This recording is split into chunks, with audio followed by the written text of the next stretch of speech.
Guys আজকে ম্যাচে পড়ে যায় অনেক আগের একটা ইউটিউবার রিমন ভাই। দেখা যাক পারে কিনা। এটা কি মুন্না 10 কে পুরো হেডফোন মানে ভাসতে পারছে। তো ম্যাচের শুরুতে একটা প্লেয়ার আমাকে ইমোট দেখাচ্ছে, তার এমন ইমোট দেখানোর কারণটা দেখায়। প্রথম ফাইটে এখানে একটাকে মেরে ওয়াইপ আউট করে দিই, তারপর আরেকটাকেও নক করে দিই।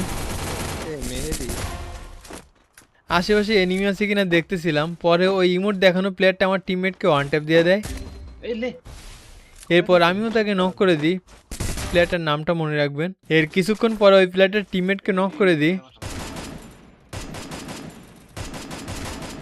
তারপর এখান থেকে রাশ করে দিই, রাশ করে একটা মেয়েকে নক করে দিই। এখানে আরো দুইটা এনিমি ছিল, তো তাদেরকেও নক করার চেষ্টা করি।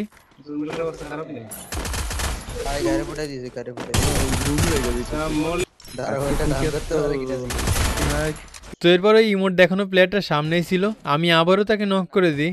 তার আরও টিমমেট সামনেই ছিল, যে জন্য রিভাইভও পেয়ে যায়। এখানে সামনে একটা এনিমি একা ছিল, যার জন্য সুযোগ বুঝে নক করে দিই। এটাকে নক করার পর ভাবলাম সামনে ওদের এইচ হয়তো লো, এই জন্য রাশ করে দিই।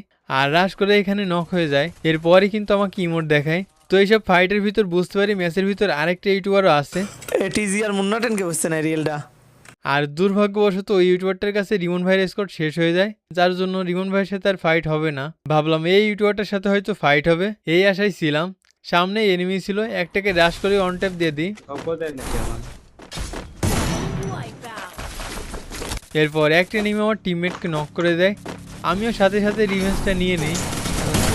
এরপর আমি ওই ইউটিউবারটাকে খুঁজেই পাচ্ছিলাম না, তাদের সাথে কি হয়েছিল সেটা দেখেন।